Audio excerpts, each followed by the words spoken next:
Right, Shalom. First and foremost, I want to start this lesson off by giving all the praise, honor, and glory unto Yahweh, Ba'ashem, Yahushai, Ba'ashem, Rakakudash.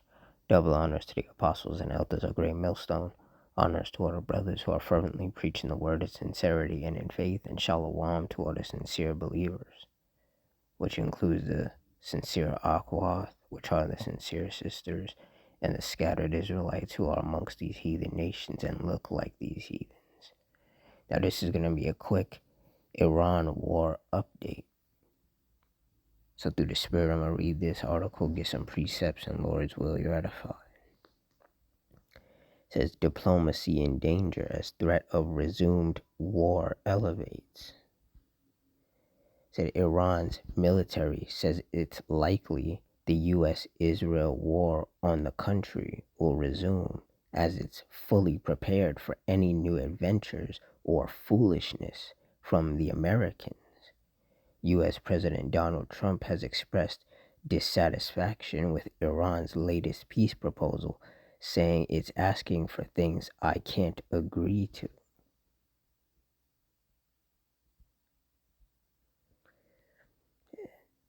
His FAO economist warns of looming global food crisis. The closure of the Strait of Hormuz has choked global supplies of fertilizer. With ships having largely stopped since the war began, analysts predict that resulting higher prices and shortages could end up reducing crop yields by up to 30% with a knock-on effect on the cost of produce. Speaking to Al Jazeera, Maximo Torrio, chief economist of the UN Food and Agriculture Organization, said the situation was getting worse because we are competing with crop calendars, noting that planting season in some countries in Asia had already passed. Meanwhile, major exporters such as the US and Brazil could end up switching to crops that could fix more nitrogen, moving from wheat and maize to soybeans, he said. Amid the spike in crude oil prices, some farmers could also move to biofuel production. Torreo added that the price of wheat and soybeans was already starting to increase. Said this will evolve over the second half of the year, and we expect commodity prices to start to increase substantially in the next year, he said, adding he expected higher commodity prices and higher food inflation because the food that we consume not only is the commodity, but it's also the energy price. As we keep saying, it's a crisis that is building up as we move. As the clock keeps ticking and the days keep passing, the situation gets worse. Yeah. And that's the time that we are in. Like it says in 2 Timothy 3:1, this know also that in the last days perilous times shall come. You look up the synonyms for perilous, and it means dangerous, hazardous, unsafe, hard to bear. And due to this war and the global economic effects of this war, times are becoming more hard to bear for a lot of people. Oil price wise, food price wise, like the cost of living is just increasing. And people do not get paid enough to keep up with it. The price of everything increases, but those paychecks don't increase. So it's just putting more and more of a strain on people. And it's going to result in people being more upset and lashing out against the government more, particularly against the U.S. government. Because Trump has way too much of an ego to just call off this war. And ultimately, we know that, like it says in Proverbs 21:1, the king's heart is in the hand of the Lord. He turneth it whithersoever, as the rivers of water, he turneth it whithersoever he will. So the Lord is ultimately the one who's putting the spirit on Trump to keep pushing this war, even though it's causing so much chaos. And it's just going to further cause these other nations to turn against the U.S. And also because we are in the last days, the men of the Lord have been saying that we can expect things to just go wrong more and more, and for things to get worse. Like it says in 2 Ezra 8:50, for many great miseries shall be done to them that in the latter time shall dwell in the world, because they have walked in great pride. Yeah, so a great suffering is coming. Great suffering is coming, particularly here to the U.S., because this is the chief place of wickedness. All of these wicked people here, they're about to suffer for that wickedness that they've been doing, that the men of the Lord have been telling them they were going to get punished for. And instead of heeding those warnings, these wicked people, they would just scoff and scorn at the men of the Lord and disregard the warnings from the men of the Lord. Well, these people, they're about to suffer. They're about to feel the Lord's judgment.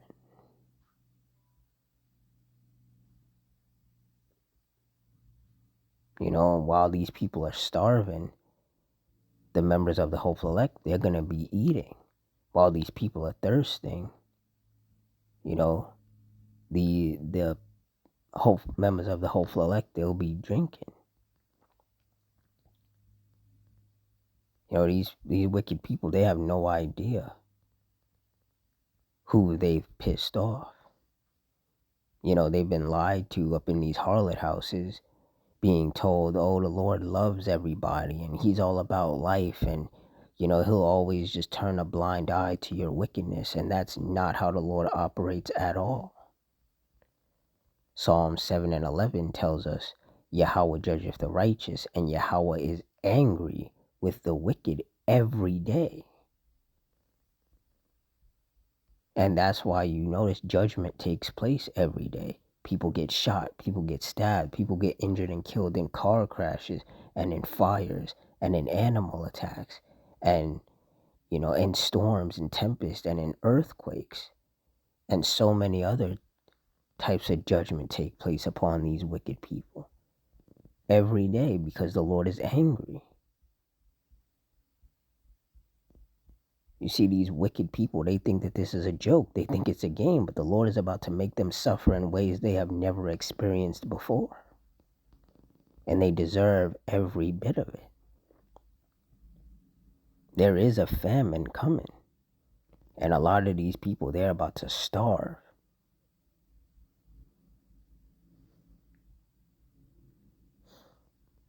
Habakkuk 2:3, for the vision is yet for an appointed time, but at the end it shall speak and not lie. Though it tarry, wait for it, because it will surely come. It will not tarry. And that's right.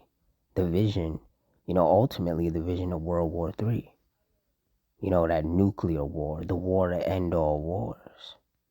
The war that's going to result in the complete annihilation of the United States of America. But before that happens, there will be famines here. There will be civil war. There will be race wars. And a lot of people are going to die. A lot of wicked, well-deserving people are going to die. Wicked men, wicked women, and these wicked children that spawn from them.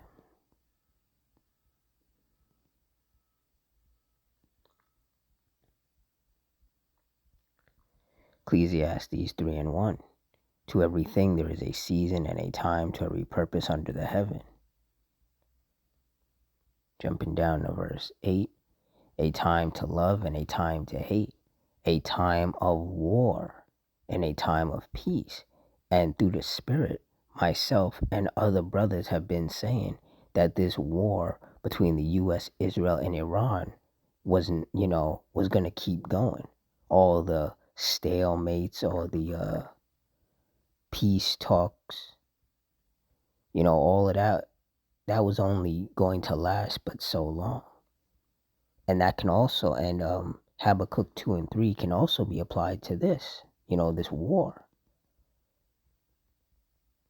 Though it tarry, wait for it, because it will surely come. It will not tarry. Things going nuclear.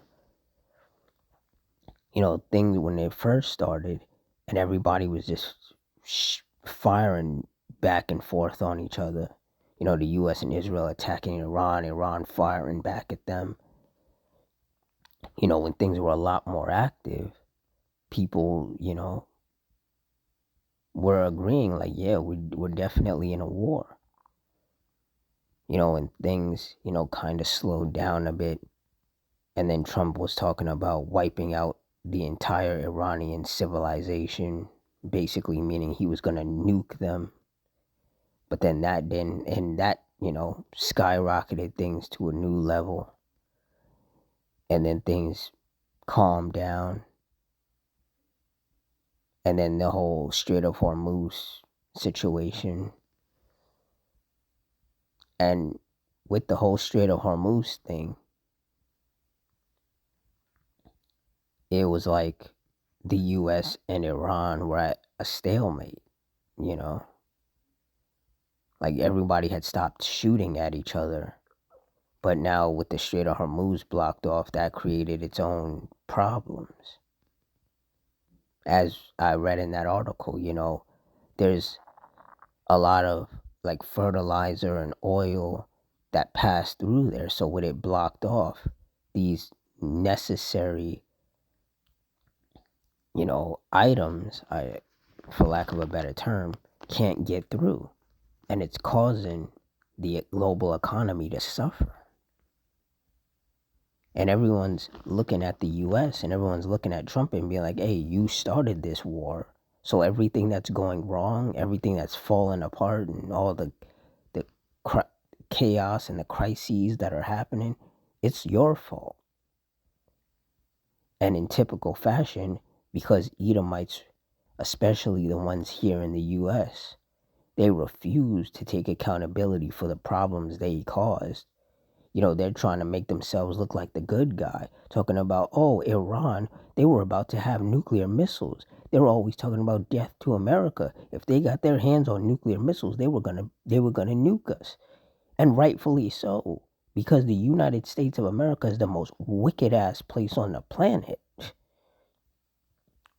And it's governed by the most wicked people. So of course everybody hates this place. Of course everybody wants to wipe this wicked place off the face of the earth. All the US government has ever done is send the military around to all these brown-skinned countries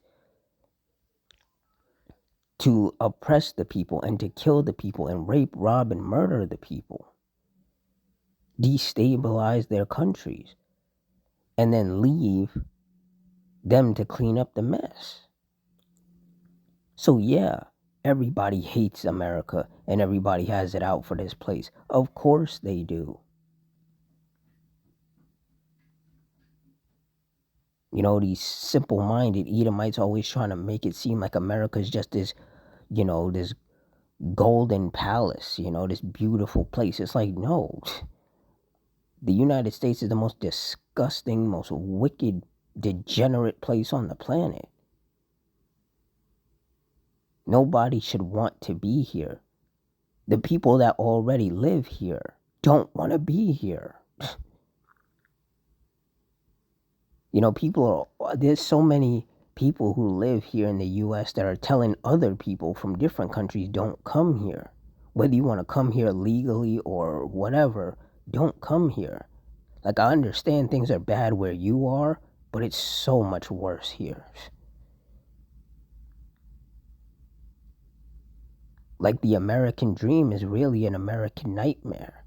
And so many people are waking up to that. And they want out of here, one way or another. And then you do have other people who think that if they can just get Trump out of office and put somebody else in, then things will get better. But what they don't understand is no matter who's in that White House, they're all wicked. They all serve the elites. They don't care about the American people. So you're going to get screwed over regardless of who's in that house. That's why this entire place has to be wiped out, because it's ran by wickedness. And the way that the Lord is going to wipe out this place is through nuclear war. The Lord is going to have all of these world powers that have nuclear capability fire their nukes onto America to wipe this place out.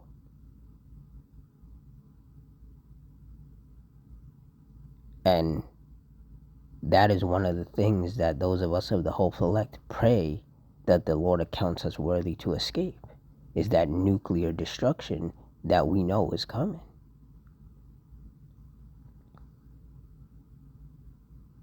You know, none of us of the hopeful elect are surprised that Trump is over here talking about, Trump and Iran, or Washington and Tehran are talking about how the war could kick off again. And, they could start launching new attacks. Like, nobody's surprised by that. We knew that this stalemate, the peace talks and all of that, we knew that was never going to work. It was going to fail because we're in a time of war. Exodus 15:3 says the Lord Yahweh is a man of war. The Lord Yahweh is his name. He's a man of war. This is what he wants. There was never going to be any peace. Like I quoted once again in Habakkuk 2:3, it says, though it tarry, wait for it, because it will surely come, it will not tarry. So even though things slowed down and it seemed like, to the simple-minded people, it seemed like, okay, things are, going to be peaceful now.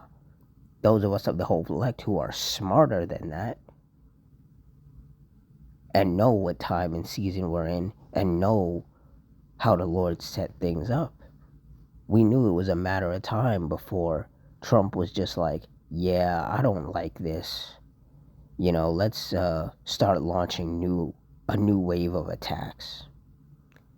And like I read in that article, those Iranians, they're like, yo, we're ready for you. You kick it off, and we got something for you. So things were never going to really calm down. It was always temporary. And we'll see, how long the ceasefire or stalemate lasts before the U.S. starts launching new attacks onto Iran. And then the Iranians start firing back. And you end up right back where you started. So, yeah, man, we are in some very, very exciting times. But we are also in some very dangerous times. And that's why those of us of the hopeful elect, we have to stay circumspect and continue to watch and stay prayed up. Because things are just going to continue to escalate and get worse. And these wicked people, there is no hedge of protection for them. Like it says in Isaiah 48:22, there is no peace, saith the Lord Yahweh, unto the wicked. These wicked people, they're about to suffer, like I said earlier, in ways that they have never experienced. And it's their own fault. It's because of their wickedness, because they daily provoke the Heavenly Father unto wrath. Now they have to be punished for that. And starvation, and civil war, and race wars, and many great miseries is how the Lord is going to punish them. So with that, I'm going to wrap it up here. In closing, I want to give all the praise, honor, and glory unto Yahweh, Ba'ashem, Yahushai, Ba'ashem, Rakakudash, Thawadi Yahweh, Ba'ashem, Yahushai, for putting the spirit on me to do this lesson. Double honors to the apostles and elders of Great Millstone. Honors to our brothers who are fervently preaching the word in sincerity and in faith. And shalom to all the sincere believers, which includes the sincere Akwath and the scattered Israelites who are amongst these heathen nations and look like these heathens. I hope you all stay strong, stay safe, stay fervent, stay circumspect, stay prayed up, and Adawan Ratazah, which means Lord's will. Until next time, Shalom.